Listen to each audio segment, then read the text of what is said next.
Muy buenas tardes a todos y a todas, agradeciendo vuestra presencia. Nos encontramos reunidos hoy para dar inicio a las terceras Jornadas Nacionales Cambio Climático y Actividad Agropecuaria, organizadas por el Instituto Argentino de Derecho Agrario y por la Facultad de Derecho y Ciencias Sociales y Políticas de la UNE. Se encuentran presentes el señor decano de la facultad, el doctor Mario Roberto Villegas, autoridades de la facultad, profesores, estudiantes y autoridades de la Comisión Directiva del Instituto Argentino de Derecho Agrario y del Comité Americano de Derecho Agrario, integrantes y profesores de distintas partes del país. Doctoras. Bueno, debo dar un aviso que el secretario del Instituto Argentino de Derecho Agrario, Gustavo Pesteguía, quien hoy iba a hablar en último lugar, por un imprevisto de salud, se excusó, o sea, no va a estar en esta tarde. Tenía este comunicado para darles. Desde el Instituto Argentino de Derecho Agrario, acá desde Rosario, bueno, saludo a todos, a las autoridades de la Facultad de Derecho y Ciencias Sociales y Políticas de la UNE, a sus profesores, alumnos, a los profesores de las distintas universidades del país que están conectados, y también a los miembros de honor del Comité Americano de Derecho Agrario, los profesores Franco Benussi de Italia y Román José Duque Corredor de Venezuela. Para todos los que están en esta reunión, una cordial bienvenida desde el Instituto Argentino de Derecho Agrario.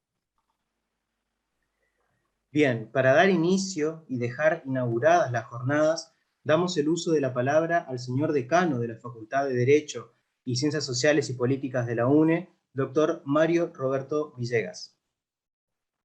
Muchas gracias, Benjamín.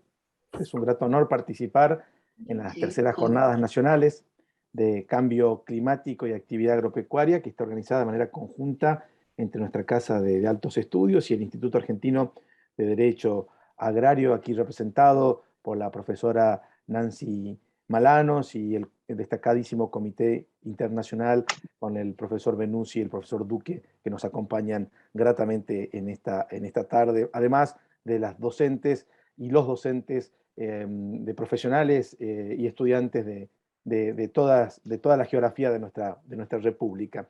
Y que se hace además en memoria del querido profesor, el doctor Miguel Ángel de la Torre Mayoraz, que ha sido un destacado agrarista de nuestro país y además que entiendo ha sido también presidente del Instituto Argentino de Derecho Agrario.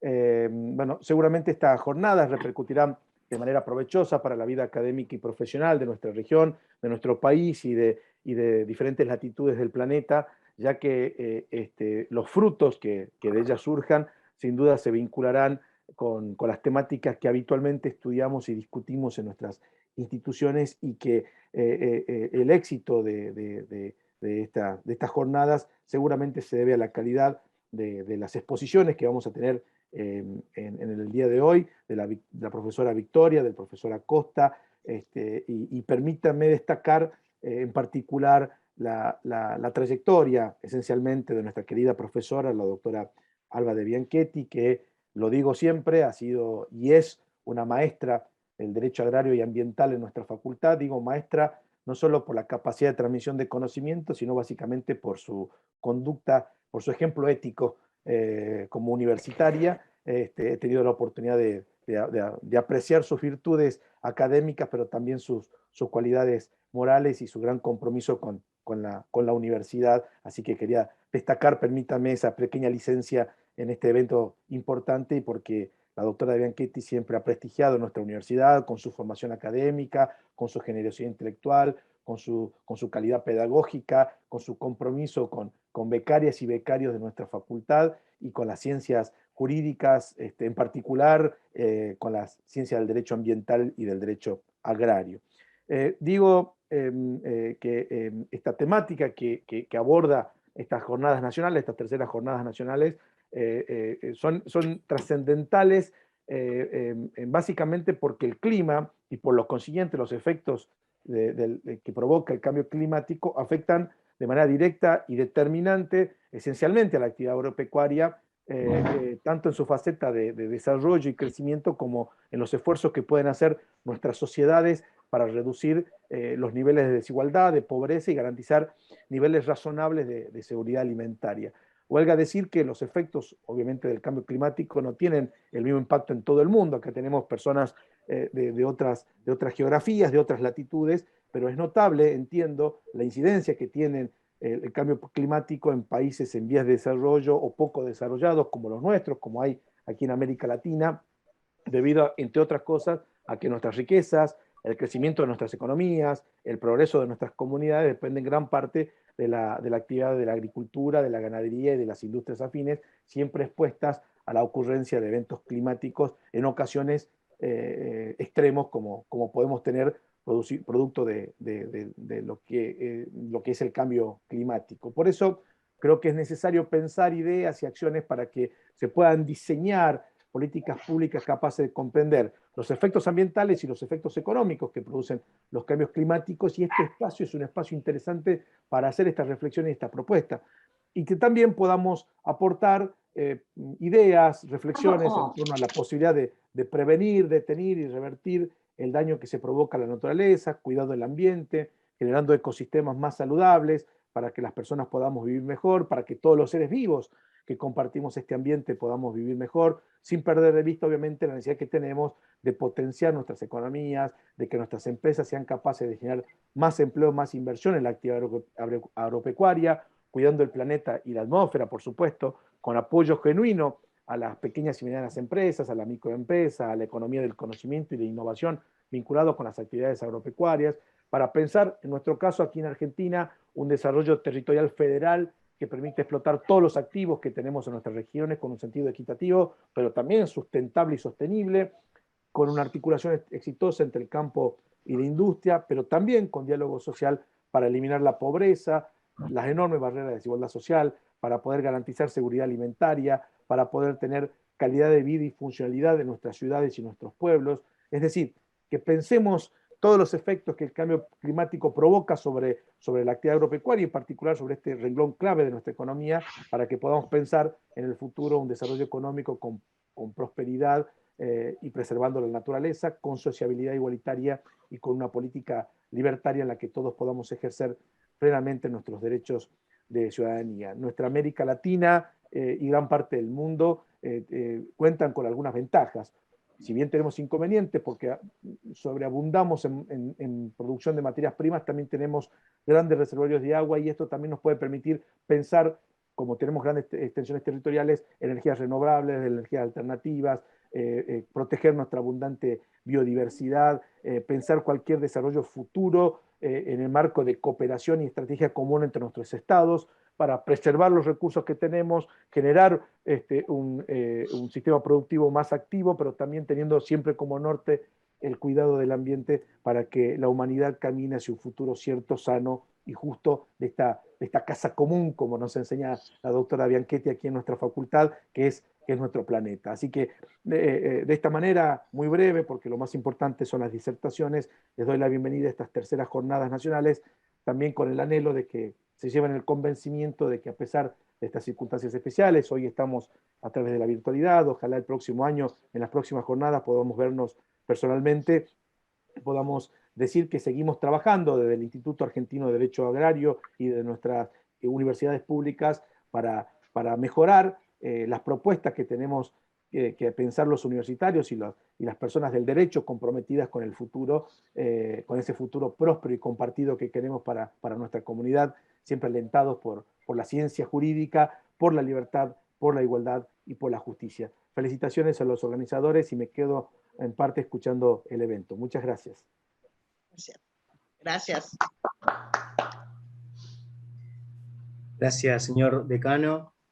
A continuación, le damos el uso de la palabra a la doctora Nancy Malanos, quien hará referencia al doctor Miguel Ángel de la Torre Mayoraz, en cuya memoria se realiza esta jornada. Muchas gracias, Benjamín. Bueno, hoy recordamos, como ya lo anticipara el señor decano, el doctor Mario Villegas, y lo hacemos con estas terceras jornadas nacionales organizadas en su memoria al profesor Miguel Ángel de la Torre Mayoraz. Nuestro entrañable amigo fue profesor de Derecho Agrario en la Facultad de Derecho y Ciencia Política de la Universidad Católica de Santa Fe y en la Facultad de Ciencias Jurídicas y Sociales de la Universidad Nacional del Litoral. En esta última casa de altos estudios fue también profesor de su primer posgrado, el posgrado de abogado especializado en Derecho Agrario, que tuvo inicio en el año 1984. Fue uno de los socios fundadores del Instituto Argentino de Derecho Agrario en aquel 1964, ocupando el cargo de vocal titular durante muchísimos años hasta su elección como presidente, cargo del cual decidió retirarse para dar lugar a las nuevas generaciones en la conducción de la institución. Posteriormente volvió a ocupar su antiguo cargo de vocal titular hasta su fallecimiento. Incansable impulsor del IADA, acompañó cada uno de sus proyectos, el de mayor envergadura, integrando en aquel momento la comisión directiva como vocal titular, siendo presidente y vice los queridos y recordados doctores Fernando Brevia y José Alberto Scagliotti, respectivamente, fue la creación de la Revista Argentina de Derecho Agrario y Comparado en el año 1992, un proyecto que implicaba un gran compromiso académico, laboral y económico, y que gracias al esfuerzo de un grupo muy valioso de socios, sigue vigente hasta el día de hoy.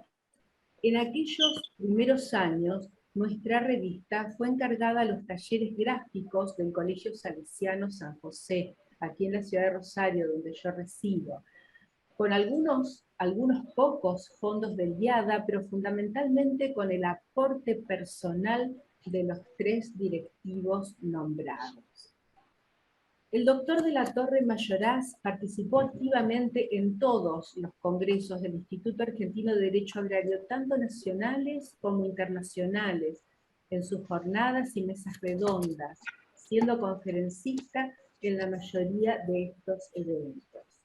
En representación del Instituto, integró el Consejo Directivo del Comité Americano de Derecho Agrario, participando también como conferencista en los congresos bianuales organizados por dicho comité. Fue además socio de la Unión Mundial de Agraristas Universitarios. Era productor agropecuario y así le gustaba que lo presentaran cuando leían sus antecedentes en ocasión de sus conferencias. Y en esta instancia debemos aclarar que Miguel Ángel de la Torre Mayoraz no era cualquier productor agropecuario. Era un productor que amaba la actividad rural y la defendía con pasión, incluso ante cámaras televisivas ocasionales. Seguramente muchos de ustedes recordarán, como lo hago yo en este momento, aquella ferviente reivindicación que hiciera de la soja por los injustos ataques que había sufrido. Su extensa trayectoria hace imposible hacer aquí mención de cada uno de sus antecedentes, pero tantos años compartidos me permiten resumirlos diciendo que por sobre todas las cosas, Miguel Ángel de la Torre Mayoraz fue un excelente ser humano, realmente un hombre de bien y además un amigo incondicional. Muchas gracias.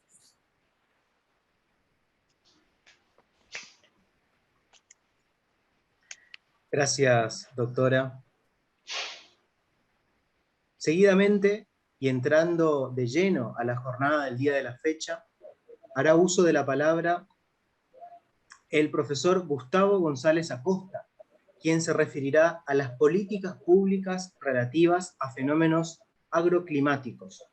El doctor Gustavo González Acosta Es profesor titular de Derecho Ambiental y de los Recursos Naturales de la Universidad Nacional de Lomas de Zamora. Es asesor legal ambiental del Servicio Nacional de Sanidad y Calidad Agroalimentaria. Además, es consultor colaborador de la Procuración del Tesoro de la Nación. Es investigador en las universidades de la Lomas de Zamora y de la Universidad Nacional del Nordeste. Con nosotros, el profesor Gustavo González Acosta. Buenas tardes a todas y a todos. Un placer ante tan distinguido auditorio. Primero, mi agradecimiento en forma expresa a los organizadores en la persona del doctor Mario Villegas y de la doctora Alba Esther de Bianchetti por la Facultad de Ciencias Jurídicas y Sociales de la UNE, y a las autoridades del IADA en las personas de María Adriana Victoria y Nancy Malanos, por esta oportunidad de compartir algunas experiencias e intercambio relativas al cambio climático y la actividad agropecuaria.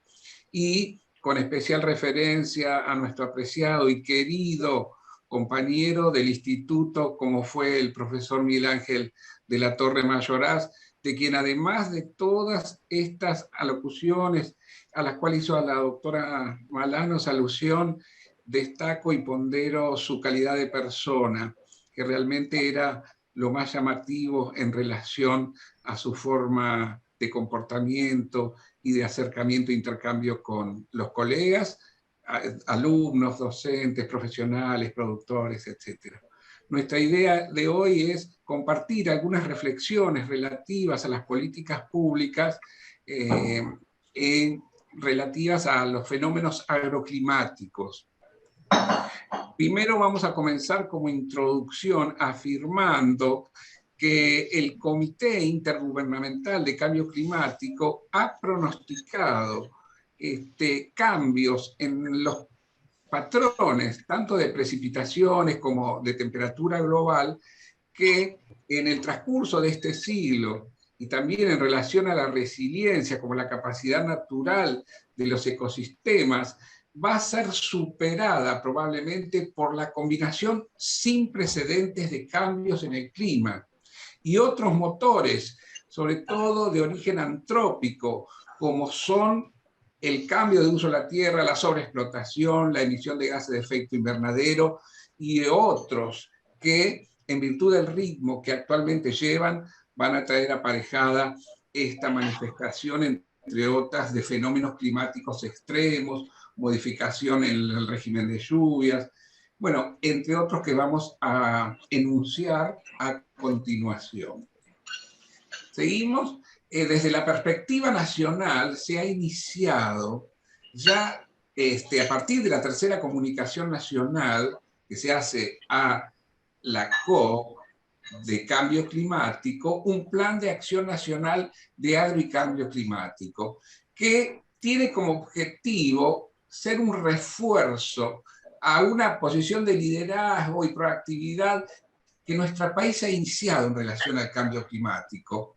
Y bueno, que va a requerir, y este es un ejemplo de ellos, de un plan de acción sectorial.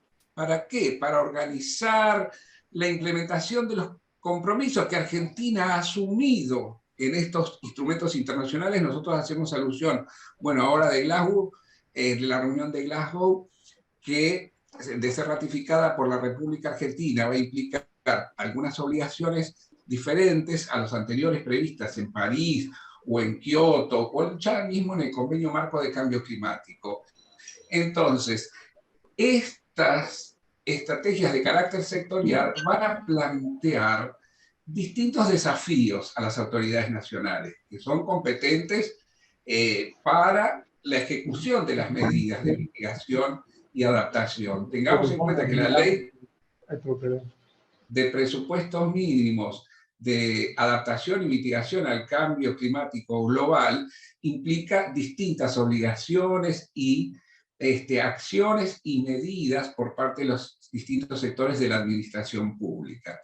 Entonces, hay la necesidad de implementar hojas de ruta que van a definir lineamientos concretos. Todo esto es lo que va a incluir, entre otras medidas, el Plan de Acción Nacional de Agro y Cambio Climático.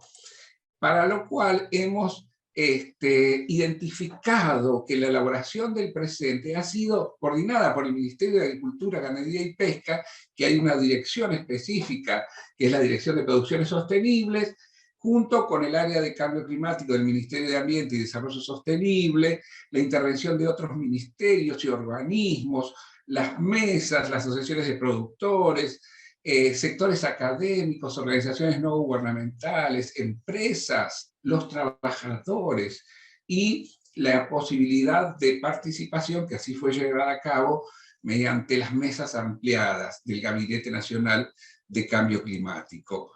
¿Cuáles son los lineamientos? Voy a hacer alusión a 4 lineamientos.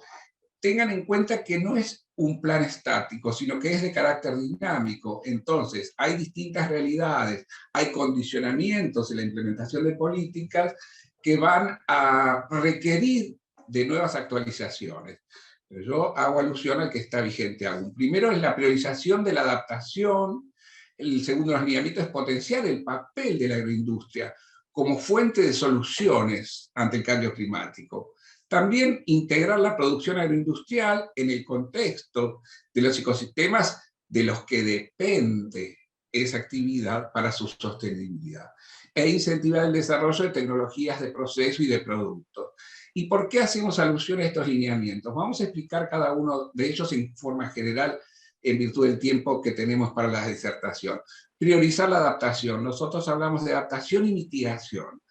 Entonces, mitigar los efectos del cambio climático en general va a requerir medidas y mayor financiamiento, pero en la posición de la República Argentina, la gran política de mitigación debe ser llevada a cabo principalmente por quienes han producido el cambio climático global, que son los países desarrollados. Desde la perspectiva de la política de la República Argentina se va a priorizar la adaptación al cambio climático. Después de los lineamientos, voy a hacer alusión a la explicación, como decía recién. Adaptación es disminuir la sensibilidad y la exposición al cambio y variabilidad climática. Tengan en cuenta la diferenciación cambio climático de origen antropogénico y la variabilidad climática que es de carácter natural. Entonces, el aumento de la capacidad de las cadenas productivas a adaptarse a este cambio climático, y también las comunidades asociadas como los productores de agricultura familiar, las producciones regionales pequeñas, no intensivas, o de subsistencia en muchos casos. Entonces, en este plan de acción se han identificado las capacidades existentes de los distintos organismos del sector, tanto a nivel nacional, provincial, incluso municipal. Acá no los nombro, pero así se ha estado. Entonces se va a priorizar la integración de diferentes políticas, proyectos y programas que ya están en ejecución, incorporándoles la variable del cambio climático, sobre todo a los efectos de la adaptación. El plan tiene una estructura determinada que cuenta con 10 medidas principales de adaptación clasificadas en 4 ejes de intervención. En este caso, que están orientadas a la gestión del riesgo, y en cada medida se va a identificar instrumentos para poder lograrlas. Empiezo con el eje, con los ejes de intervención. Prevención y reducción del riesgo en zonas de producción agropecuaria. Este es un eje fundamental. La transferencia del riesgo, la atención de emergencias, generación y gestión de información y conocimiento. Entonces, vamos a comenzar, me salté uno, con el eje de prevención y reducción del riesgo. ¿Cuáles son las medidas identificadas? Desarrollar una infraestructura resiliente al cambio y la variabilidad climática para reducir la vulnerabilidad. La vulnerabilidad tiene que ser del sector y también con actores y destinatarios del mismo. Porque tengan en cuenta que el cambio climático global va a afectar la seguridad alimentaria, la posibilidad de acceso a los alimentos, entre otros, porque la seguridad alimentaria es más amplia. También la necesidad del manejo sustentable de agroecosistemas para promover la resiliencia de esos sistemas productivos que se pueden ver afectados por estos fenómenos climáticos. Después la recuperación de sistemas degradados, justamente para reducir esa vulnerabilidad. Después el desarrollo, mejoramiento y adopción de variedades, de razas que puedan adaptarse a las nuevas condiciones climáticas. Y también la mejora de las condiciones económicas de los productores agropecuarios. Tengamos en cuenta que el cambio climático está relacionado con la pobreza, con la vulnerabilidad. Entonces, el abordaje tiene que ser inter- y transdisciplinario, tiene que ser holístico, por lo cual es el gran desafío, más en un país federal como la República Argentina, que a veces no hay coordinación horizontal o vertical en la aplicación de políticas comunes hacia el largo plazo. Entonces, el eje de transferencia del riesgo se va a referir que las medidas es la promoción de instrumentos de gestión del riesgo, en este caso climático agropecuario específicamente. Como ejemplo, tenemos el proyecto de gestión integral de riesgos del sistema agroindustrial rural, GIRSAR, en el componente 3, sobre todo, que prevé los instrumentos de respuesta a emergencias y de transferencia de riesgos. Y es un componente 2, el desarrollo de instrumentos de financiamiento. Entonces, instrumentos de financiamiento para transferencia del riesgo, porque si hay una actividad que tiene el riesgo de ser afectada por el cambio climático, hay distintos instrumentos de carácter económico y político que pueden implicar una transferencia del riesgo hacia su sujeto que se va a encargar de adoptar medidas económicas. Entre ellas, uno puede ser el seguro contra riesgos climáticos, pero hay otras. El eje de atención a emergencias va a focalizarse en una mejora del sistema de emergencia. Nosotros tenemos la ley 26.509 de emergencia agropecuaria, requiere de una aceleración de los procesos declaratorios de emergencia. Tengan en cuenta que algunos ya lo saben, lo tienen presente, y otros quizás sea una novedad, que la emergencia agropecuaria requiere una declaración primero de la nación, después de las jurisdicciones locales, de la formación de una comisión que establezca el alcance, las medidas, el carácter territorial de las mismas, la afectación. Todo eso lleva mucho tiempo, y a veces el tiempo pasa y la vulnerabilidad hace que cuando llega la solución ya el problema no se puede solucionar mediante esa medida. Entonces, robustecer también recomendaciones, técnicas de actividades, áreas y plazos declaratorios también, el fortalecimiento de la Comisión Nacional de Emergencias y Desastres Agropecuarios, y también, importantísimo, en una perspectiva individual, es el programa de la recuperación productiva, que va a depender de la Dirección Nacional de Emergencias y Desastres Agropecuarios. Hay también otros programas y otras medidas, no quiero abrumarlos por los ejemplos de algunas de carácter sectorial, el fomento para la ley de fomento para la producción caprina, ovina, la producción bubalina, entre otras, que establecen medidas especiales en relación a las emergencias que pueden sufrir. Tanto en la bubalina, yo hago alusión al búfalo de agua y al búfalo de tierra, a las dos. Yo sé que en las provincias del NEA esta producción es bastante difundida en algunas provincias y novedosas para otras. Después, en relación a los ejes que establecen y las medidas. En relación a la mitigación, tengo que hacer alusión que este objetivo va a consistir en la reducción de emisiones de gases de efecto invernadero. Entonces, mediante el aumento del secuestro de carbono, de forma tal que la actividad de siembra y recolección generen sinergias de eficiencia productiva, de competitividad, y que tiendan a lograr la seguridad alimentaria. El secuestro de carbono por parte de los procesos de fotosíntesis de los vegetales va a ser contabilizada para la reducción de gases de efecto invernadero. Igual tengamos en cuenta lo siguiente, la contribución de Argentina a la emisión global es mero del 0,050. Tenemos medidas y obligaciones, y en estas propuestas que a nivel internacional promueven los países desarrollados, una de ellas es el consumo de la granja a la mesa, mediante un comercio de cercanía, ese postulado que parece ser el ideal, para nosotros puede traer consecuencias económicas.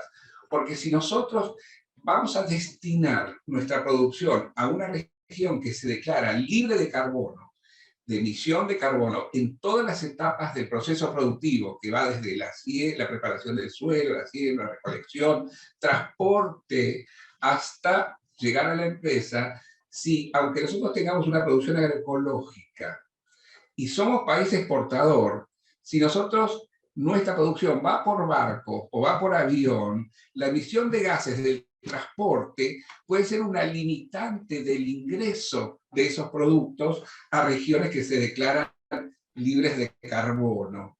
Entonces, y tengan en cuenta lo siguiente, nuestro perfil productivo hace que, por ejemplo, desde el punto de vista pecuario, bueno, la producción pecuaria produce gases de efecto invernadero, en este caso el metano.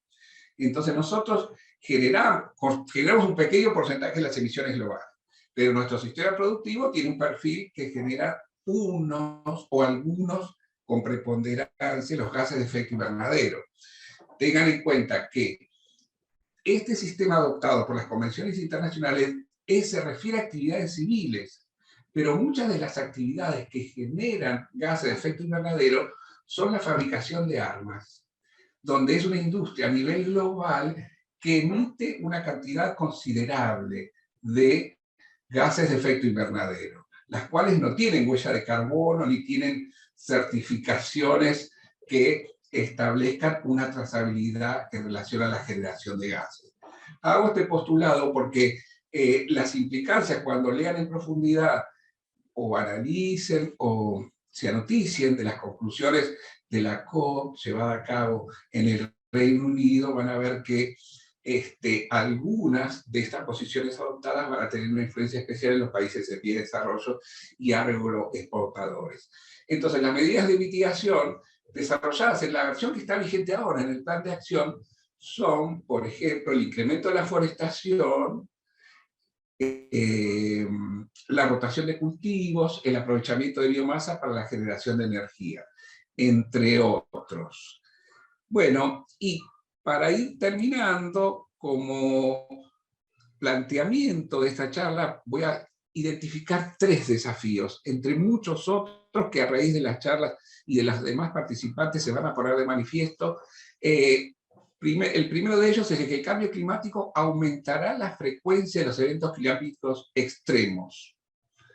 Entonces, uno de los efectos es la incidencia en los ciclos de las enfermedades, que ya está probado que los cambios en las condiciones climáticas promedio van a traer como consecuencia una proliferación de insectos vectores que han demostrado incrementos explosivos de poblaciones, con los aumentos de la cantidad de lluvia o después particularmente de periodos largos de sequía. La influencia del fenómeno del Niño, que trae una mayor humedad, una mayor precipitación, y luego en el proceso posterior de la Niña, los procesos de sequía, por ejemplo. Otro de los desafíos al cual hacemos alusión es el aumento de enfermedades infecciosas emergentes.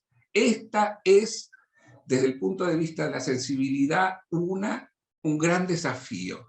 Son infecciones que aparecen en una población o que ya existían, pero cuya incidencia se incrementa rápidamente. Estas enfermedades infecciosas emergentes crearon más de, no sé, acá identificamos en el año 2008 más de 300 enfermedades que afectan al ser humano, la mayoría causadas por virus. El 60% son de origen zoonótico. Entonces, la propuesta de una sola salud por parte de la FAO, donde las enfermedades de los animales pueden contagiarse al ser humano, porque el transmisor vive en un hospedero, vive en determinados sujetos del cual subsiste, pero la especie naturalmente no elimina a todos los individuos, sino se autodestruiría. Hay un control natural, pero si se eliminan especies que viven en supónganse, un vector, virus, vive en un animal, se extingue esa especie, el virus se va a otra especie y muta para adaptarse a esta. Por eso es el gran riesgo de estas enfermedades infecciosas emergentes.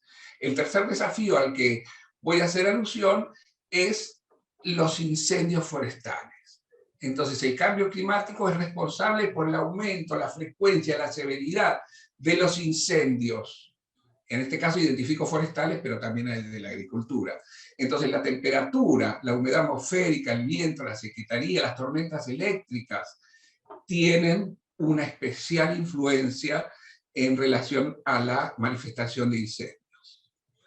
Entonces, como conclusión, hay muchísimos desafíos más. Yo lo hago a título ejemplificativo.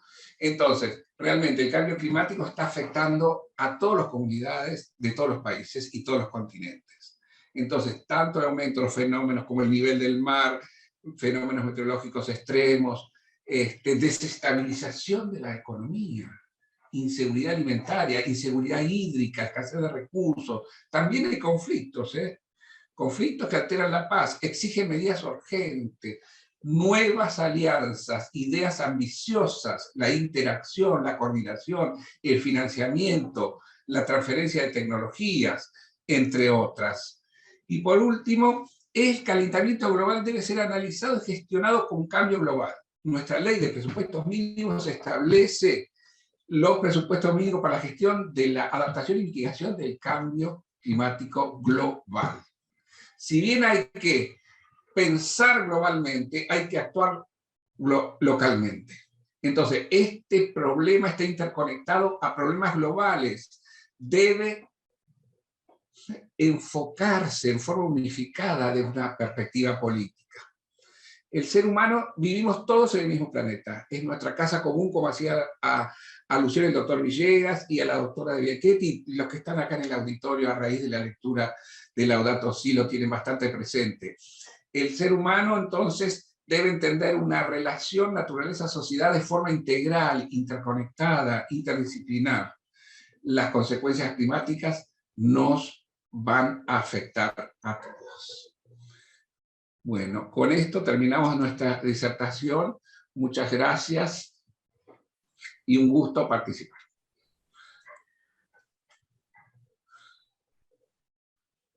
Muchas gracias, profesor. A continuación, cedemos el uso de la palabra a la profesora María Adriana Victoria, quien nos hablará sobre la normativa agraria argentina que impacta favorablemente en el clima. La doctora María Adriana Victoria es abogada especializada en Derecho Agrario y doctora en Ciencias Jurídicas y Sociales de la Universidad Nacional del Litoral. Ha realizado estudios postdoctorales en la Universidad de Zaragoza, España, y Universidad Católica de Santiago del Estero. Es doctora honoris causa y profesora extraordinaria emérita de la Universidad Nacional de Santiago del Estero. Fue directora de proyectos de investigación del Consejo Nacional de Investigaciones Científicas y Técnicas y de universidades nacionales, así como también de Italia y del Instituto de Ciencias Jurídicas y Sociales de la Región Centro, de la Academia Nacional de Derecho y Ciencias Sociales de Córdoba. Es académica de número en la Academia de Ciencias y Artes de Santiago del Estero. Es miembro del Comité Científico de la Unión Mundial de Agraristas Universitarios, UMAU, con sede en Italia, y es presidente del Consejo Científico del Comité Americano de Derecho Agrario, presidente del Instituto Argentino de Derecho Agrario, IADA, y directora de la Revista Iberoamericana de Derecho Agrario. Con nosotros, la profesora doctora María Adriana Victoria.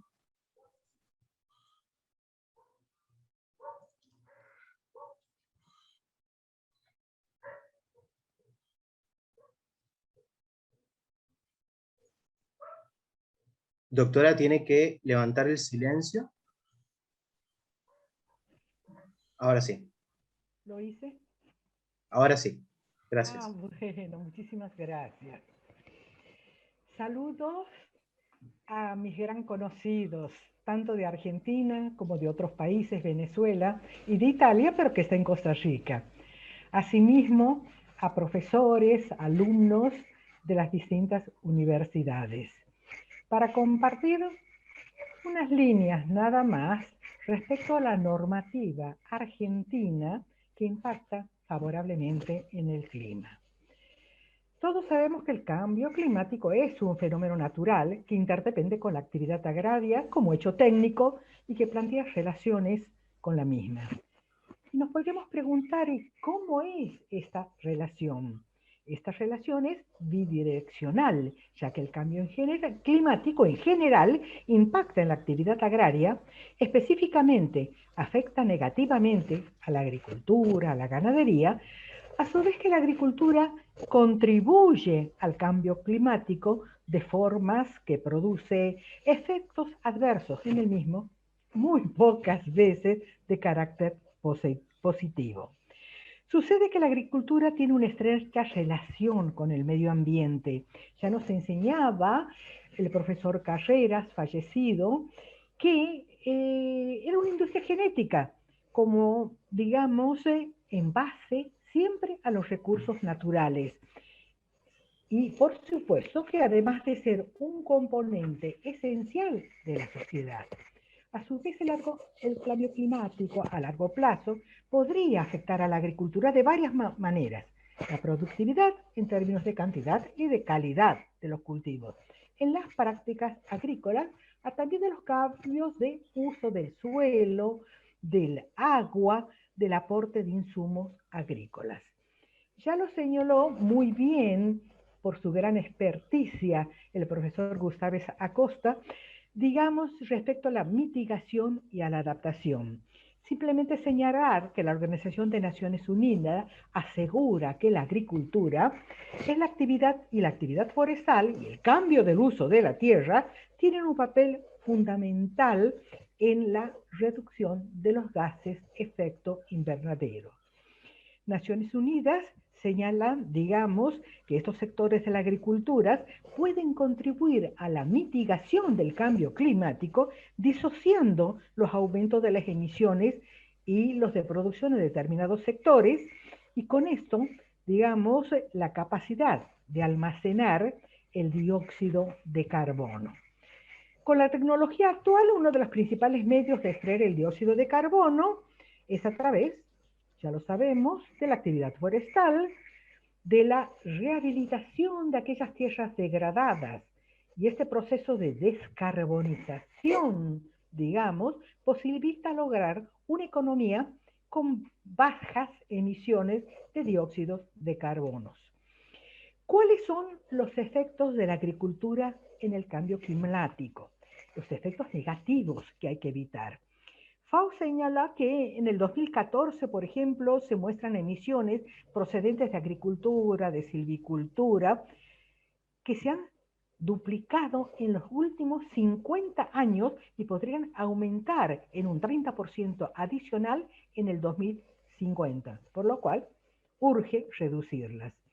A nivel mundial, en el 2010 se dijo que la agricultura contribuía con un 13%. ¿Y qué es lo que pasa en Argentina? Conforme al último inventario del 2019, se imputa a la ganadería el 21,6%, digamos, al cambio de usos del suelo y silvicultura, 9,8%, a la agricultura, el 5,8%. En la COP26 de Glasgow, ya nombrada también por el doctor Gustavo Acosta, jefes del Estado asumen un acuerdo. ¿Y en qué consiste? En terminar con la deforestación, con las emisiones de metano para el 2030. Este acuerdo aspira a reducir la vulnerabilidad y mejorar los medios de las vidas rurales y el desarrollo de la agricultura rentable y sostenible. Una principal preocupación, entonces, es la necesidad de aumentar la capacidad de adaptación de los efectos adversos de la agricultura al cambio climático, promover la resiliencia al clima en un desarrollo de bajas emisiones. Bueno, y ustedes se estarán preguntando cuál es la legislación argentina que aporta a esto. A nivel nacional tenemos una ley del año 2020, o sea, del año pasado, sobre cambio climático global, que trata de garantizar acciones, instrumentos, estrategias adecuadas para adaptación y mitigación del cambio climático. Entre sus objetivos plantea el estudio de impactos, la vulnerabilidad de los mismos, por ejemplo. Asimismo, entre sus principios nos habla de la transversalidad del cambio climático. Junto a esto, la complementación de las acciones que se han de desarrollar y un plan nacional de adaptación y mitigación del cambio climático. Un punto importante lo cubren las energías renovables. Y algo que a nuestra materia interesa mucho, la identificación e incorporación de prácticas apropiadas para mitigar el cambio climático en el sector agroganadero. Esta ley ha sido reglamentada, pero lo que hace este último punto que nos interesa mucho de la actividad agraria, no hay ninguna reglamentación. Algunas provincias argentinas han dictado sus leyes de cambio climático con antelación a esta ley nacional. Junto a esta ley de presupuestos mínimos encontramos otra anterior, pero sobre política y gestión ambiental, en donde sienta la gestión sustentable del ambiente, la preservación, conservación de la biodiversidad, la implementación del desarrollo, digamos, sustentable a través de la realización de diversas actividades antrópicas.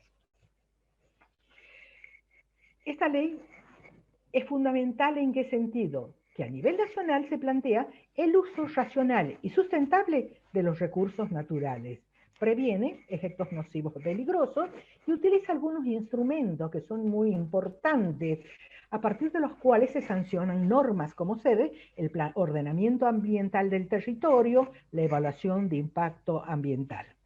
Además hay normas provinciales ambientales que hablan de los recursos naturales, en donde, por ejemplo, la de Salta identifica qué es lo que se entiende por recurso natural. En un sentido amplio, bienes procedentes de la naturaleza que no han sido transformados. En ese sentido, por dar ejemplos, el aire, el agua.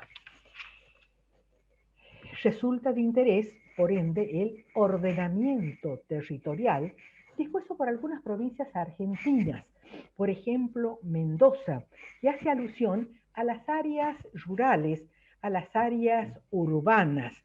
Y en este sentido trata de garantizar un sistema de desarrollo equilibrado entre los asentamientos humanos y las actividades económicas. Así nos hablan del uso racional de las cuencas hídricas y del suelo. Plantea un plan estratégico para la provincia de Mendoza, promover el uso racional, digamos, de los recursos naturales, prevenir los efectos negativos. Y utiliza como instrumentos un ordenamiento ambiental del territorio, la evaluación del impacto ambiental y otros más. En Salta, la ley, digamos, ambiental, habla en un sentido amplio, entonces, como dijimos, de estos recursos. Volviendo a la ley de Mendoza, clasifica la gestión del territorio y cómo lo hace en zonas irrigadas y no irrigadas. A las irrigadas, ¿cómo les denomina? Oasis. Y luego hay zonas no irrigadas. Dentro de los oasis se practica la agricultura, pero ¿qué tipo de agricultura? Agricultura con riego. Y dentro de las áreas, zonas no irrigadas, tenemos también áreas rurales, pero dedicadas exclusivamente a la ganadería. Se reconoce la multifuncionalidad del espacio rural, como lo hace la Carta del Suelo Europea, delimitando zonas de producción semillera, orgánica o biodinámica. Pasemos a otro tema. ¿Qué sucede con el metano? Producido por el ganado en la fermentación entérica, con el estiércol, los residuos.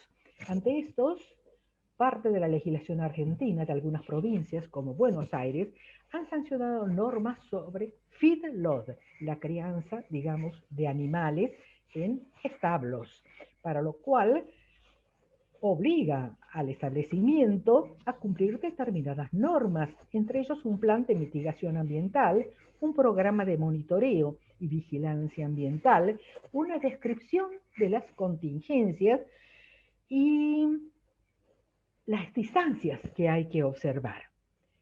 Pasando a otro tema, los suelos, que son fundamentales en la regulación de la emisión de dióxido de carbono y otros gases invernaderos. Según FAO, es necesario aumentar, mejorar la calidad de los mismos, ayudar a mitigar el aumento de dióxido de carbono. Hay medidas que se pueden adaptar para la mitigación en la adaptación climática en la agricultura. Tal es el caso de restauración de suelos degradados y orgánicos, y en eso tiene relevancia, digamos, todas las cuestiones de suelos, pero también lo atinente a las aguas. Así la agricultura necesita de recursos naturales productivos, suelos y agua, aunque la moderna agricultura, al decir Antonio Carrozza, este profesor italiano, a quien todos siempre recordamos por la inclusión de ese ciclo agrobiológico, criterio de la agrariedad, para determinar cuánto estamos frente a una actividad agraria, nos dirán que también se puede producir sin suelo. ¿Dónde? En los cultivos, por ejemplo, hidropónicos, en los invernaderos. Hay una ley nacional argentina que nos habla de la conservación y recuperación del suelo, que organiza los distritos de conservación de suelos, los consorcios de conservación, las áreas demostrativas, planes y programas. Y aquellos agricultores que pertenecen a un consorcio deben cumplir con determinadas obligaciones, como por ejemplo, aprobación del estudio del impacto ambiental, la presentación de un plan de mitigación del impacto ambiental, un programa de monitoreo, vigilancia ambiental, en suma, un plan integral de gestión de residuos, de plagas, vectores, de excretas, digamos, que pudieran ser peligrosas. Respecto a los suelos, son fundamentales, digamos, para la conservación de las emisiones de dióxido de carbono. En esto es muy importante la datación de la mitigación climática para suelos, digamos, que se encuentren degradados.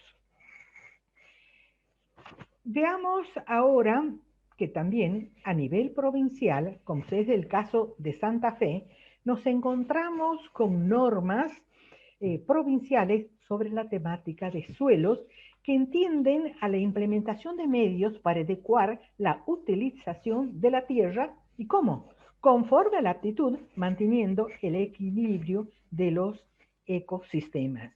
Y habla de la elaboración de planes y de la realización de diversas prácticas. Del plan de conservación como requisito indispensable de acceder a determinados beneficios de un informe respecto al estado de los suelos. El decreto reglamentario de esta ley del año 2018 precisamente estipula respecto a la recuperación, restauración, habilitación del sistema productivo de aquellas tierras que no estén en el mismo sistema productivo y puedan ser quizás incorporadas a la producción y que a su vez presentan distintos tipos de limitaciones y degradaciones.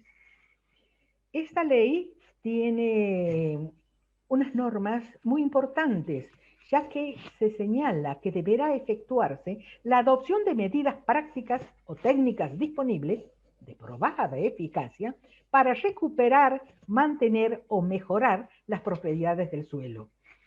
¿Y cómo lo podría hacer? Con rotaciones y diversificación adecuada de cultivos. De carácter integral son los códigos rurales que disponemos diversas provincias. Simplemente me referiré al de Buenos Aires, el cual declara los suelos de interés público, la conservación del suelo agrícola y determina regiones, digamos, agroecológicas. Además de los suelos, un recurso natural productivo es el agua, y el agua es inherente al suelo. Digamos, el uso de las aguas puede producir efectos nocivos, contaminación, salinización, eutroficación, que son contempladas en diversos códigos y leyes de agua provinciales.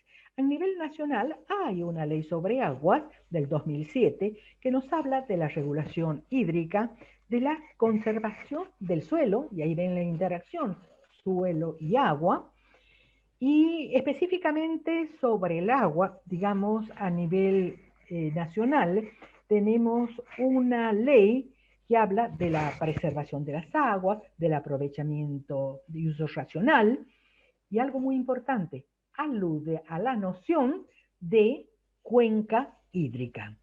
La mayoría de las provincias argentinas disponen de sus códigos o leyes de agua. Así, por ejemplo, el de Buenos Aires, que habla de distintas categorías de uso, de planificación hidrológica, de defensa contra los efectos nocivos, sequías, digamos, inundaciones, de evitar el desperdicio de las aguas y de métodos racionales, este es muy importante, de aprovechamiento del agua, como el reuso, la reducción de consumo por unidad de producción, la utilización de aguas de menor calidad o de mayor contenido salino en reemplazo de aguas de mejor calidad, las siembras, por ejemplo, de nubes, el estudio previo de impacto ambiental, la determinación de estándares y calidad y los límites máximos dentro de los cuales pueden afectarse los cuerpos de agua y el tratamiento de los efluentes y algo también que es novedoso, la huella, digamos, hídrica, para la determinación de cómo ha de pagarse el canon. Asimismo, el Código Rural de la provincia de Buenos Aires nos habla de la siembra de nubes y de otros sistemas entregados para provocar lluvias, digamos, artificiales. El código, digamos, la ley de Salta sobre el ambiente, que es muy importante en las consideraciones de este enfoque sobre las aguas, el mismo debe ser, recalca, integral, teniendo en cuenta la unidad de los ciclos y la cuenca hídrica, y así también las interacciones agua, suelo, atmósfera, con las actividades de carácter económico. Y dado que lo que se cultiva son las plantas, es de sumo interés las buenas prácticas agrarias. En Argentina hay códigos de buena práctica agraria, pero revisen el carácter de voluntario. Hay para la producción primaria, cultivo, cosecha, empacado, almacenamiento y transporte de frutas frescas, de aromáticas y también de hortalizas. En esos códigos se habla de lo que consiste de una plaga, un producto fitosanitario, de los abonos orgánicos y del uso de productos fitosanitarios y algo muy importante, el triple lavado de los envases, del laboreo del suelo, del control de las heladas. Las buenas prácticas de higiene agrícolas del personal también. También otra aplicación de códigos de buenas prácticas de carácter voluntario son los denominados protocolos de calidad para el limón fresco, entre ellos el cuyo fresco, la cebolla fresca, y dado ese movimiento de buenas prácticas, se ha creado a nivel nacional una Comisión Nacional de Buenas Prácticas Agrarias. Algo que es importante rescatar, que sí tiene carácter obligatorio, es la inclusión en nuestro código alimentario de las buenas prácticas de producción de frutas y hortalizas, para producción primaria, cultivo, cosecha, almacenamiento, comercialización, etc. Hay un programa nacional de buenas prácticas y también un programa sobre agricultura, digamos, inteligente. Constituyen buenas prácticas, como dijimos recién, las rotaciones y diversificación de cultivos, como hice alusión en la Ley sobre Suelos de Santa Fe. Pocas son las normas jurídicas de modo expreso, con carácter obligatorio, sobre las buenas prácticas.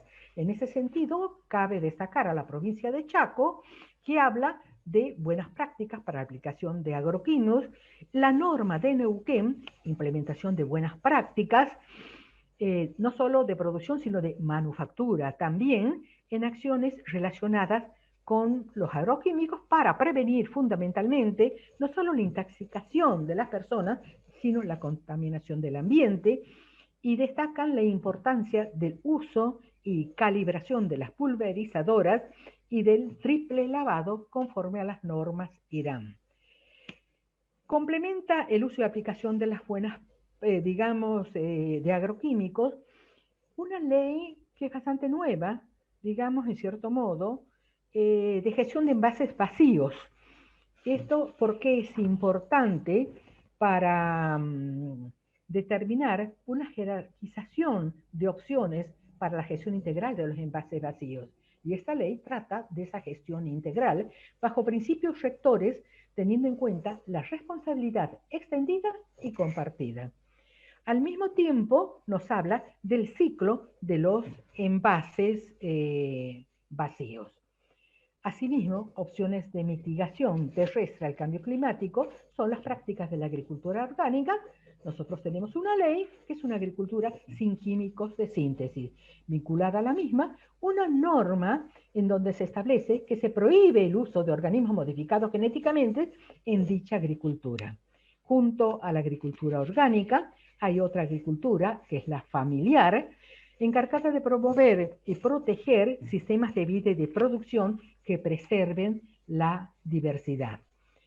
Y dado que la agricultura requiere del uso de combustibles, es muy importante el uso de las energías renovables. Aquí tenemos una nueva ley de este año que aprueba el marco regulatorio de biocombustibles, que comprende actividades de elaboración, almacenaje, comercialización y mezcla de biocombustible. Nos habla del bioetanol y por otra parte del biodiesel. Y junto a esta agricultura que recién hemos enunciado, que es familiar, tenemos una agricultura industrializada de los organismos modificados genéticamente, que en Argentina son muy frecuentes, sujetos a determinadas autorizaciones, a 3 etapas de control, una en la que se evalúan los riesgos para los agroecosistemas, otra se evalúa el material para uso de carácter, digamos, humano y animal, y un dictamen teniendo en cuenta los efectos económicos de la misma. También se habla de la importancia que tiene en el Código Alimentario ese artículo que señala que los alimentos elaborados a partir de materias primas que pudieran derivar de organismos genéticamente modificados cumplen con estos requisitos igual que los convencionales. Ese dispositivo, al menos en Argentina, a nivel normativo, aclara la duda que podría haber. Y algo que me ha llamado la atención es en esa ley ambiental de la provincia de Salta, que habla de los organismos genéticamente modificados que para cultivarlos necesitan un permiso, una autorización, una evaluación de impacto ambiental. La retención de carbono, ya sabemos que lo producen las áreas forestales, de las cuales se va a ocupar precisamente la doctora Alvita de Bianchetti. Pero no solo la actividad del hombre antrópica, sino también son los sucesos naturales lo que con frecuencia influyen, digamos, las tormentas, las sequías, las inundaciones en los agroecosistemas. Tenemos una ley nacional al respecto y algunas leyes provinciales, como la de La Rioja, que prohíbe el sistema activo de lucha antigranizo, aire, cualquiera sea el reagente utilizado, y la de Mendoza, que establece emergencia agropecuaria, que tiene el objeto de mitigar daños causados por contingencias climáticas, meteorológicas, biológicas o físicas. La norma activa argentina reseñada sucintamente permite, creo, la configuración de una legislación agroclimática base de un derecho agroclimático en formación. Gracias.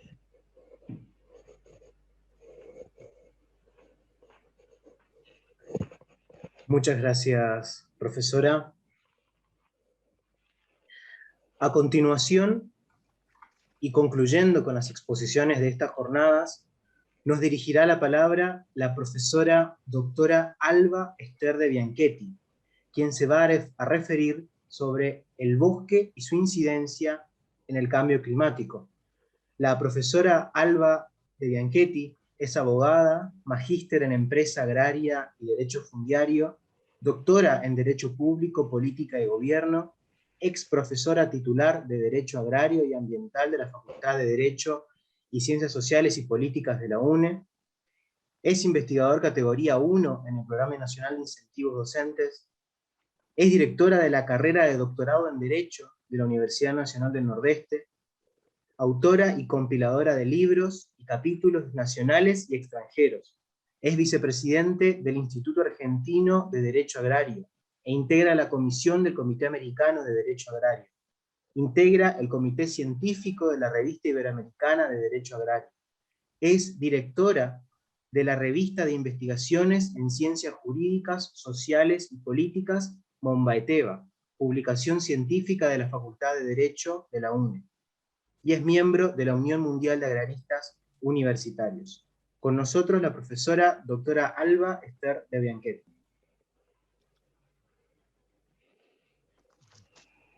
Gracias, Benjamín. Buenas tardes a todos. La ventaja de ser la última en hablar es que gran parte lo han aclarado o lo han mencionado previamente. A mí lo mismo, Marisa, tienen problemas los técnicos me voy a referir brevemente en base a 3 ejes. Comenzando, hablaría sobre qué es el cambio climático como fenómeno global, luego la incidencia de los bosques en el cambio climático, y por último, algunas reflexiones sobre derecho y gestión en las políticas públicas. Bien, si bien toda la tarde hemos estado haciendo referencia al cambio climático, el clima, recordemos que es el resultado de un proceso natural que de complejas interacciones entre la energía del sol, del aire, del agua y la superficie de la tierra. Cuando hablamos del clima, nos referimos a un conjunto de variables atmosféricas, temperatura, humedad, precipitaciones, que determinan las condiciones de vida en una región o una zona por un tiempo prolongado. El clima ha variado siempre en el planeta Tierra.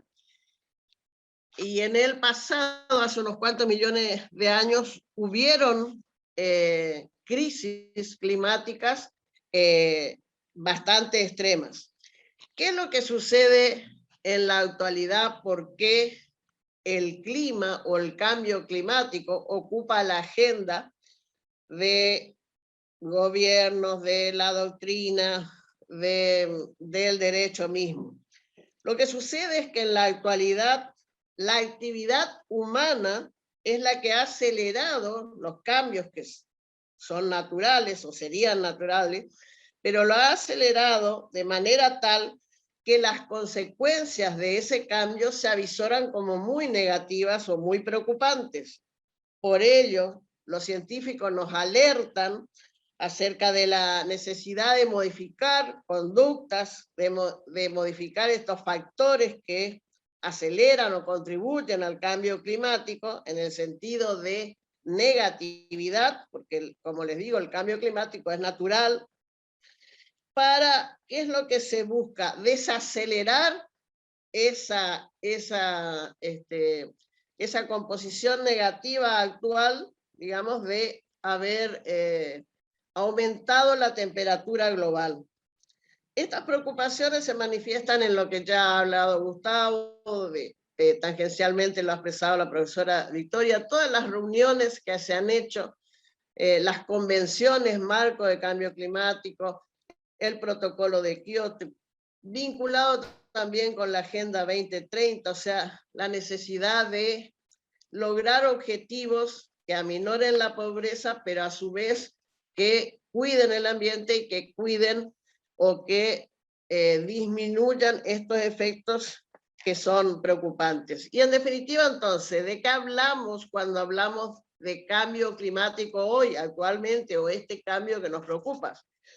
La Convención Marco de las Naciones Unidas ha definido como que el cambio de clima, que está atribuido directa o indirectamente a la actividad humana y que altera la composición de la atmósfera mundial y que se suma a la variabilidad natural del clima que es observada durante periodos de tiempo prolongados. Esto es lo que es cambio climático, que es una variabilidad global del clima sobre la Tierra.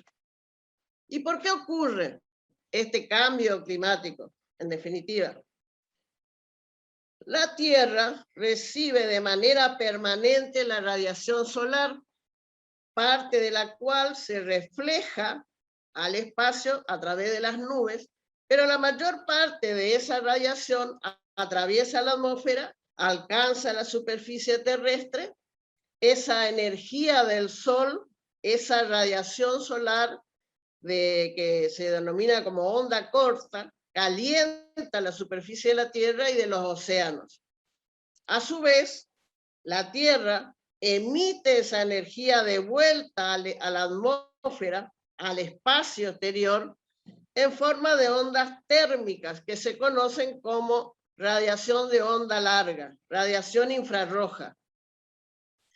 El resultado de todo esto es un fenómeno natural, ha ocurrido siempre. ¿Qué sucede actualmente? Que la actividad humana produce ciertos gases que frenan esa radiación hacia el espacio exterior, formando como un gran techo, un casquete en la estratosfera, que es lo que conocemos como efecto invernadero, o sea, aumentando la temperatura de la Tierra. Si no existiera esta variabilidad climática, en realidad todos los seres vivos tendríamos algunas consecuencias negativas. Esta interacción de radiaciones es lo que hace que la temperatura sea agradable y posibilite la vida en la Tierra. Pero actualmente, debido a actividades antrópicas y a este exceso de gases que naturalmente no se logran asimilar, es lo que ha producido este calentamiento global, que a su vez acarrea consecuencias que son de temer, como el deshielo, como sequía, como la variabilidad del clima, precipitaciones excesivas, o sea, en todo el mundo ya se están viendo consecuencias que son preocupantes y que en realidad se pretende frenar o desacelerar. ¿Y qué actividades humanas son las que causan este aumento de la temperatura? En especial, deriva de la quema de combustibles fósiles, petróleo, gas y carbón. Pero también deriva de la deforestación y del cambio del uso de la tierra, o sea, quitar la cubierta vegetal para darle otro destino, sea cultivo o sea los desmontes para ganadería, por ejemplo. Eso hace que la deforestación, la falta de cobertura vegetal del suelo, hace que se emitan dióxido de carbono hacia la atmósfera. Ese gas que es pesado se estaciona y es lo que provoca este efecto invernadero. Estas emisiones están aumentando. Los países desarrollados son los que más contribuyen a estas emisiones. Aumentan en forma lenta pero continua y se está concentrando en la atmósfera, y esto es lo que ha aumentado la temperatura media del planeta que comentó Gustavo, o sea, en cuanto ha aumentado el calor, digamos, de todo el planeta. Estas actividades humanas como la deforestación, la agricultura, también la creación de infraestructuras, mucho cemento, o sea, las rutas, las grandes metrópolis, las ciudades, todas ellas eliminan al ambiente el dióxido de carbono. Y esto todo está contribuyendo, digamos, a este aumento de la temperatura global. De acuerdo al último inventario de gases de efecto invernadero de la Argentina, el 53% de las emisiones del país están vinculadas al sector energético. Esto es el uso de combustibles derivados de combustibles fósiles. El 37% de nuestro país deriva de la agricultura, ganadería y silvicultura y otros usos de la tierra. Y apenas el 6% deriva de la industria y el 4% restante de ciertos residuos. Esta es la preocupación que mueve a las convenciones internacionales, que en definitiva no han dejado de realizarse, y bueno, tenemos una muy reciente, pero en realidad si uno mira, los resultados son más bien pobres. Uno puede decir que no hemos logrado disminuir esa temperatura global, más allá de las declaraciones y los compromisos de los países, y entonces tenemos el convencimiento de que no se ha encontrado la vía más eficiente para lograr los objetivos que digamos, todos estos encuentros exponen, ¿no es cierto? Porque los factores son múltiples, o sea, no es uno solo. Y bien, en este contexto de variabilidad climática global, voy a referirme entonces a la incidencia de los bosques. Y para ello dividí en dos aspectos. Hay una incidencia natural de los bosques porque está íntimamente ligado al cambio climático, porque ya mencionamos la deforestación, o sea que absolutamente, pero yo dividí en efectos o factores negativos y factores positivos. Entre la incidencia negativa podemos decir que el bosque contribuye al cambio climático con efectos negativos. ¿Cómo contribuye? Cuando se deforesta, cuando se degradan los bosques, porque genera emisiones de gases de efecto invernadero. ¿Por qué? Porque los árboles tienen una doble función vital. Ellos producen oxígeno, imprescindible para la vida, para la mayoría de las especies, pero absorben dióxido de carbono, que es el principal componente de los gases de efecto invernadero y que causan el calentamiento global y el cambio climático. Uno de los riesgos que más afectan a los bosques son los incendios. Los incendios incrementan, duplican la emisión de dióxido de carbono. O sea, ahí vamos viendo efectos negativos. La deforestación, los incendios. El dióxido de carbono se genera cuando el elemento carbono se convierte en un gas. Cuando se quema un árbol, el carbono del árbol que tiene en sus troncos, en sus raíces, se une con el oxígeno del aire y se convierte en ese gas que llamamos dióxido de carbono. Y esto sube, o sea, lo vemos, el humo que sube a la atmósfera, lo mismo observamos con el uso de la nafta o la gasolina o el diésel, todos los productos derivados de combustibles fósiles. Ese humo, ese gas que es incoloro, cuando se mezcla con el oxígeno, lo vemos subir y ese gas es el que está provocando el dióxido de carbono, lo que está provocando el calentamiento global.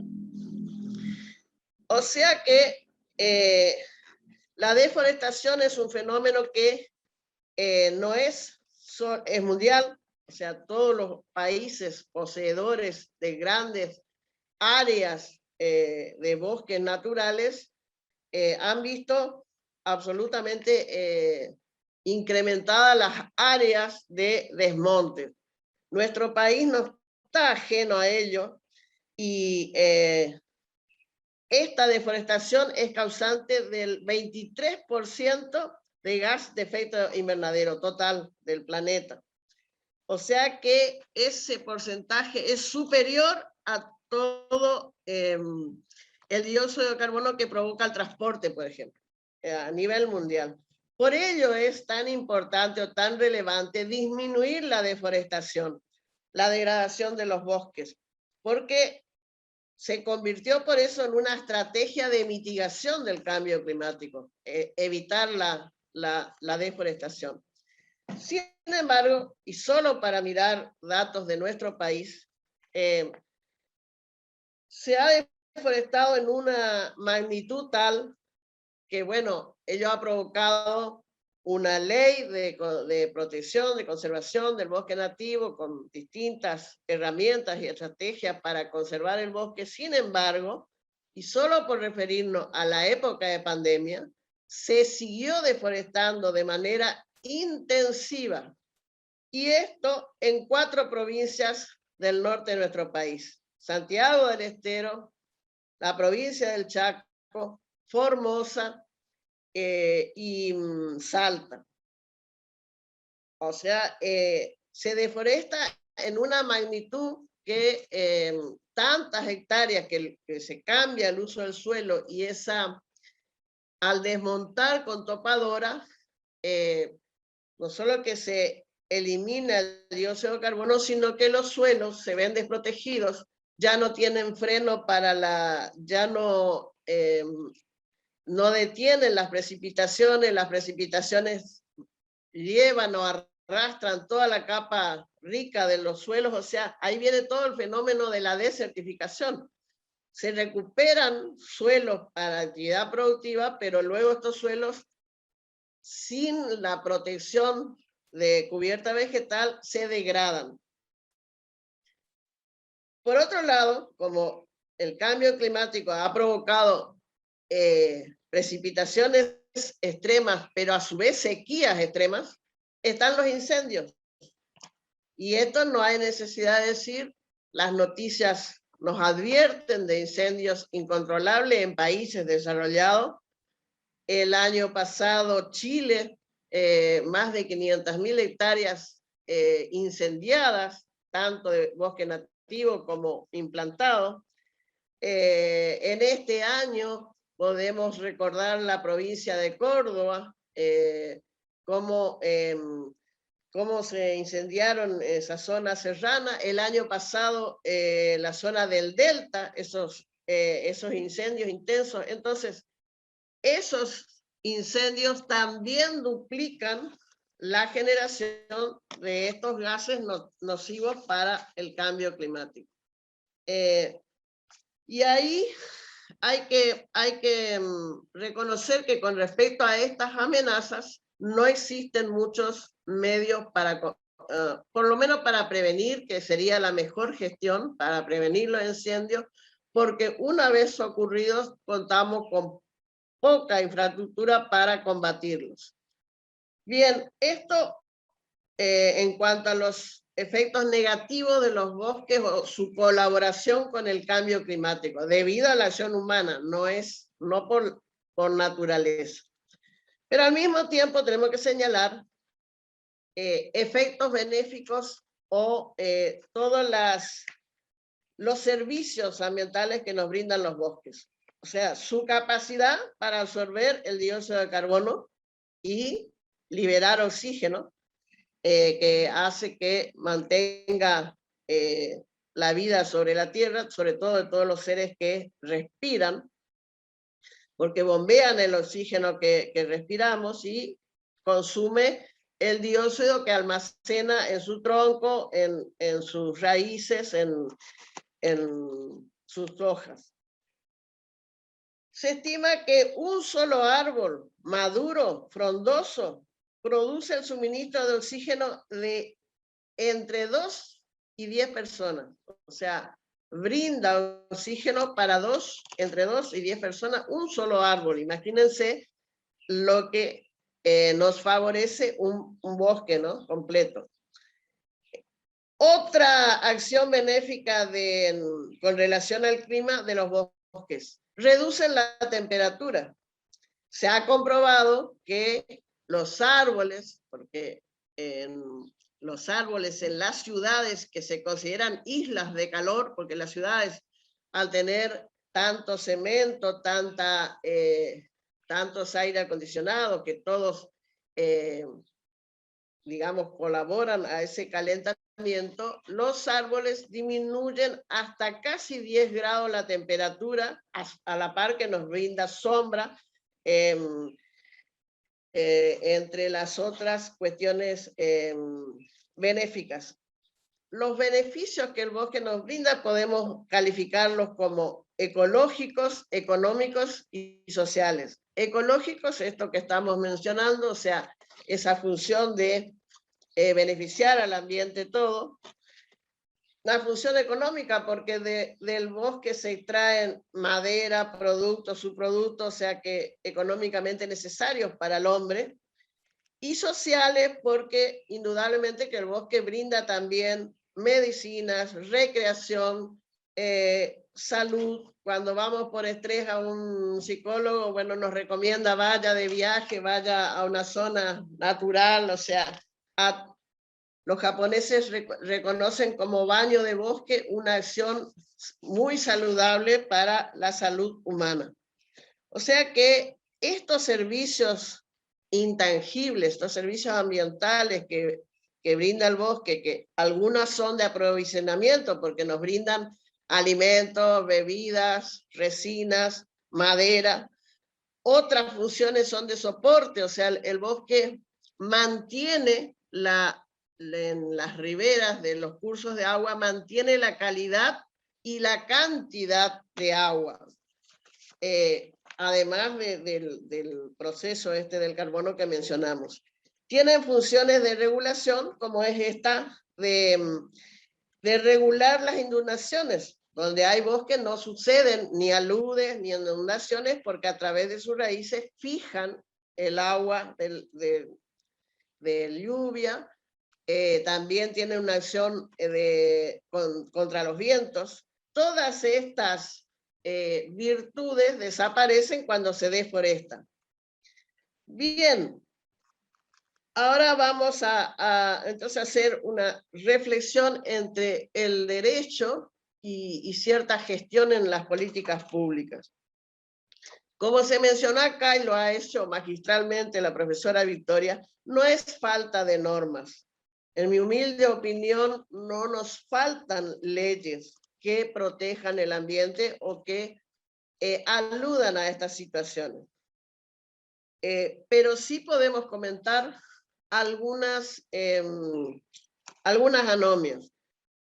Si solo por citar dos leyes, la de protección y conservación de bosques nativos, que pretendía la conservación de los bosques, hasta contemplado un fondo para compensar económicamente a aquella persona que conservara bosques.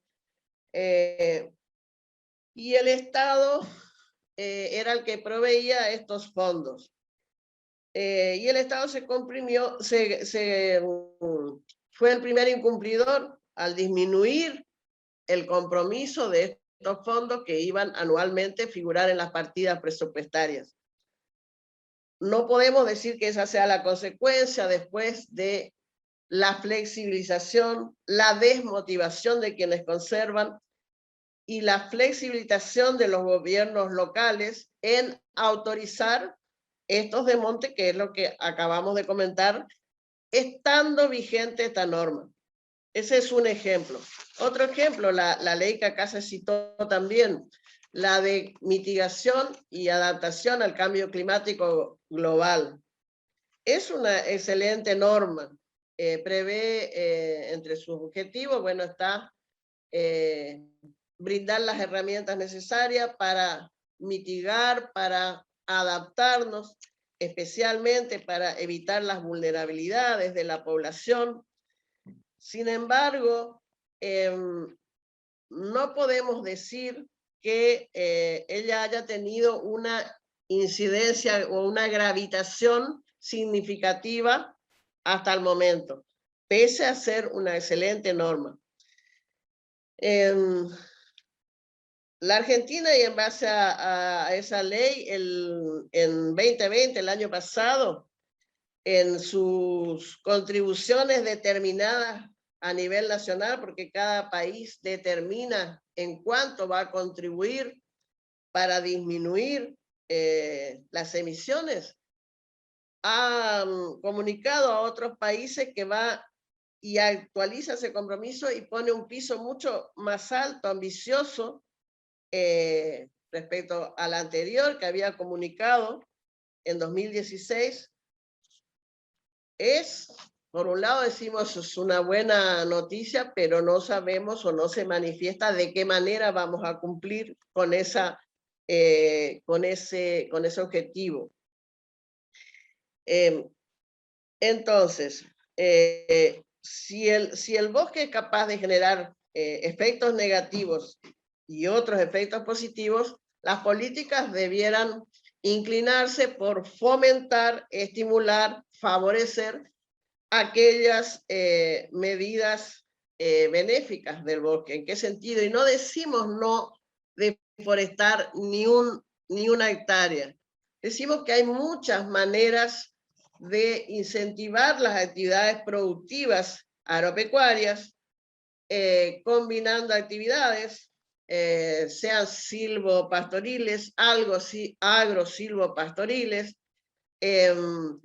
Desearíamos ver gestión más intensa de las políticas o de los planes y programas públicos, por ejemplo, políticas más intensas en promover el cambio de uso de los combustibles fósiles por otros combustibles renovables. Nos gustaría ver más intensidad en fortalecer la producción de energías renovables, que nuestro país tiene condiciones como para varias de ellas, energía eólica, energía solar. Nos gustaría ver prescripciones acerca de que las construcciones, las viviendas, los edificios adopten sistemas sustentables, o sea, que existen, que no sean tan favorecedores de energías negativas.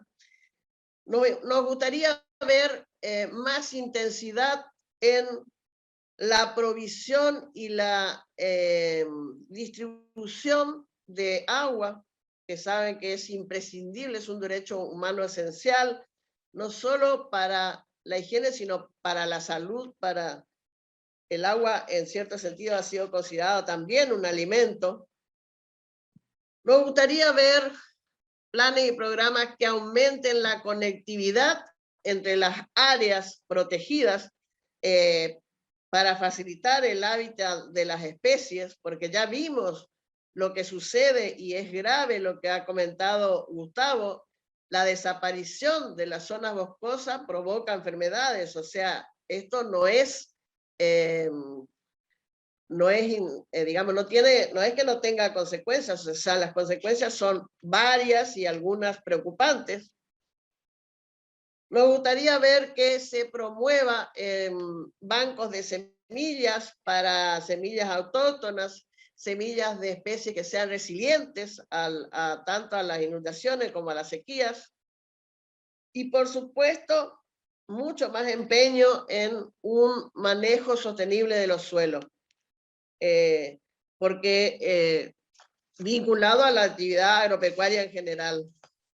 Fíjense que yo hice referencia a un solo recurso natural, el recurso bosque, pero el recurso bosque interactúa con el recurso suelo y el agua.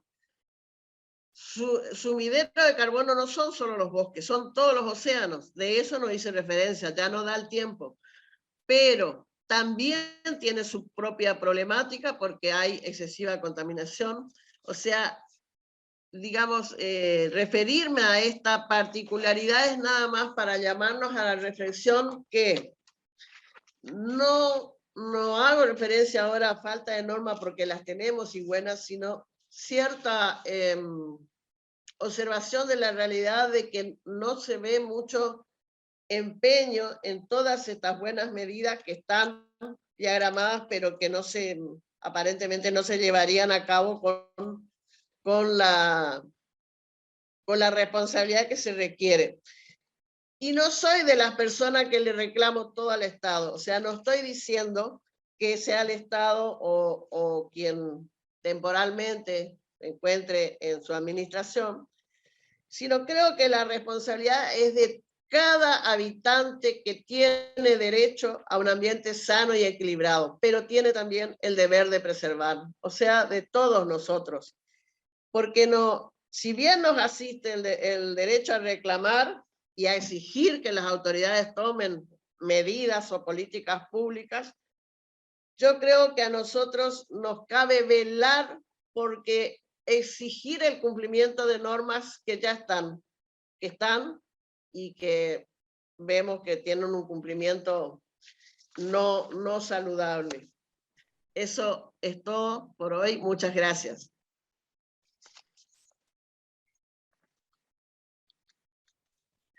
Muchas gracias, profesora de Bianchetti. En este momento, si existen preguntas o comentarios, podríamos habilitar en este momento un espacio de consultas. Doctora Ruiz.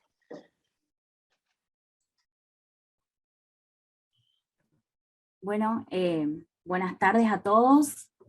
Muy agradecida por la invitación. Felicitaciones a los 3 oradores, impecables como siempre. La verdad que gran parte de lo que iba a decir lo terminó diciendo Alba al final. Así que yo, más que nada, aparte de saludar y felicitar a todos, quería hacer una reflexión o un aporte, y que si alguno de los 3 oradores o el resto de los docentes y doctrinarios presentes puedan ayudarme en esta reflexión, que es la siguiente.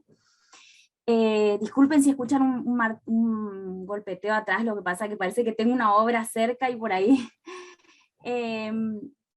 Esto de la economía circular, ¿no? Esto de incluir procesos en donde aquellos actores en la producción, sean agricultores o sea de la industria, tengan miramientos hacia los insumos que se utilizan y los desechos que esos procesos producen, ¿no? Entonces, ¿qué experiencias, qué ideas tienen acerca del concepto de esta perspectiva de la economía circular, muy presente quizás en el ámbito de gestión de residuos, ¿no? La reutilización? De hecho, tengo noticias de que hay una ley de envase en este momento que entró como proyecto que se va a empezar a discutir, creo, en el Congreso, o por lo menos esa fue una noticia que leí, justamente por este tema, ¿no? Que ya, bueno, Gustavo nos ha instruido mucho acerca de los envases vacíos de fitosanitarios, pero en general el concepto de economía circular, que bueno, esta idea de gestión de los envases tiene detrás, ¿no es cierto?, esta perspectiva de la economía circular. ¿Qué pasa con la economía circular en las producciones agrarias? Es un concepto que a poco ustedes creen que de algún modo se empieza a incorporar en esos emprendimientos más innovadores, esta idea, ¿no?, de la utilización consciente de los insumos, la disminución de la utilización de insumos, la reutilización de desechos, el aprovechamiento total o integral de lo elaborado. Quería saber por ahí las opiniones de ustedes. Bueno, de vuelta, muchas gracias por la oportunidad de reflexionar juntos. Bueno, empiezo yo, pero digamos, por supuesto, Marisa, Gustavo, por supuesto que desde mi punto de vista la economía circular es un muy buen concepto para ser aplicable, y me parece muy aplicable en el pequeño productor, en el empresario familiar, pero creo que roza con algunas dificultades con las grandes producciones, con las producciones más empresariales. Por ejemplo, cuando hay que, como insumo tenemos semillas que hay que adquirirlas, que económicamente son un paquete tecnológico. Bueno, allí hay cierta limitación a la economía circular. Por eso es un muy buen recurso. Yo lo veo para el pequeño productor muy aplicable, muy deseable que se aplique, pero para el gran productor creo que las estrategias por ahí requieren de algunas otras herramientas. Es mi parecer. No sé, Gustavo, Marisa. No, yo podría aportar primero una reflexión desde la perspectiva del sector público. Entonces, hay algunas medidas por parte del Estado que van a incluir la economía circular. Tengamos en cuenta que en las propuestas de los ODS es una fundamental herramienta. Entonces, si bien, bueno, a raíz de la pandemia y de la crisis económica, el fomento de este tipo de prácticas sobre los productores agropecuarios por parte del Estado no ha sido manifiesta, al menos en los últimos 2 años. Pero sí desde el Estado hay un programa de compras sostenibles, donde la adquisición de insumos, productos, mobiliarios va a tener en cuenta la vida útil y la posibilidad de reutilización, revalorización de los bienes que consume el Estado. Entonces, desde la perspectiva del sector público, la economía circular es parte de la misma. Y tengamos en cuenta lo siguiente, yo hago alusión a la ley Yolanda, que establece la educación ambiental obligatoria para toda la administración pública. Entonces, uno de los criterios y los ejes de educación para todos los funcionarios, que después en forma conteste lo prevé la ley de presupuestos mínimos de educación ambiental integral, que es la economía circular. Entonces, desde esta perspectiva, la importancia de la misma y la incorporación a las acciones, tanto de los productores como del sector público, es de especial relevancia, y más para el cumplimiento de la Agenda 2030. Entonces, este tema es un tema bastante sensible e importante que has planteado, Araví. Gracias, Gustavo. Gracias, Alba. Quería agregar nomás una cosita que es la siguiente.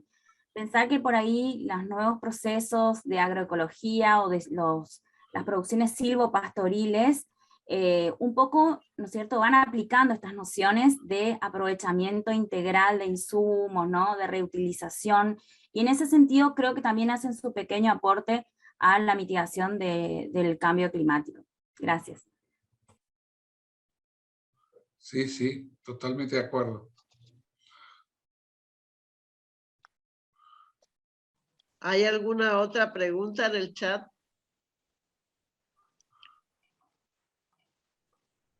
Bueno, agradecer, si no hay preguntas o la están haciendo, agradecer la presencia de todos ustedes, de tantos amigos que guardamos con todo afecto en el corazón, que no nos vemos hace tiempo.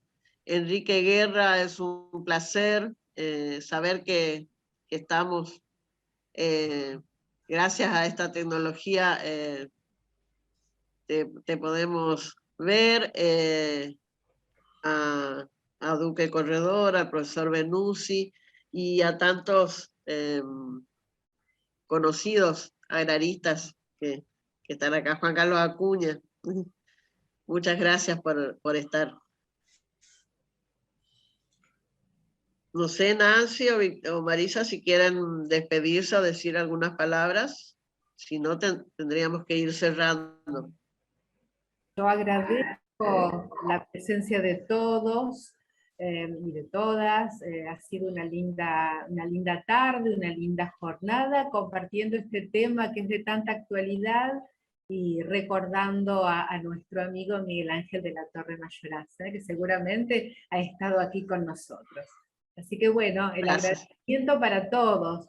y bueno, y fundamentalmente a las autoridades de la Facultad de Derecho y Ciencias Sociales y Políticas de la UNDE, que ha prestado la tecnología, que nos han posibilitado esta jornada a través del Zoom.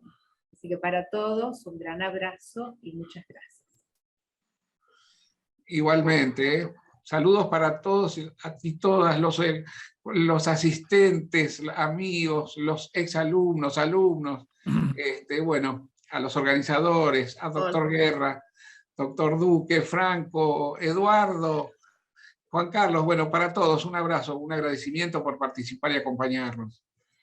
Un gusto estar con ustedes nuevamente. Gracias, Enrique. Gracias, muchas gracias. A ver si el año que viene, le decía a Nancy, le comentaba, tendremos la chance de poder juntarnos cuando se vaya esta maldita pandemia que a todos nos ha afectado.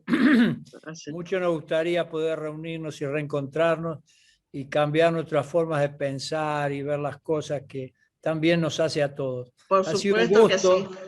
Ha sido un gusto y además para mí en especial poder recordar a Miguel Ángel, que ha sido un gran amigo de todos nosotros y que siempre lo vamos a llevar en el recuerdo. Así que lo felicito por la iniciativa y por el contenido académico. Lamentablemente por razón de trabajo no me pude conectar antes, pero ustedes saben que estoy con ustedes siempre, ¿no? Así que muchas gracias. Muchos cariños a todos. Gracias, Enrique. Uruguay presente. De mi parte, felicitaciones a la Universidad, a los ponentes, por este acto de mucho significativo. No solamente por el homenaje a un gran nombre, sino por haber reunido de corazón y la mente a quienes tenemos esa hermandad agrarista. Un saludo especial a Enrique y a todos los directivos. Gracias por estar, por asistir. Un gusto. Hasta luego. Adiós. Alicia, gracias. Bueno, de esta manera damos por finalizado entonces las terceras jornadas nacionales Cambio Climático y Actividad Agropecuaria. Muchas gracias a todos y a todas por asistir. Hasta luego. Gracias. Muchas gracias. Hasta luego.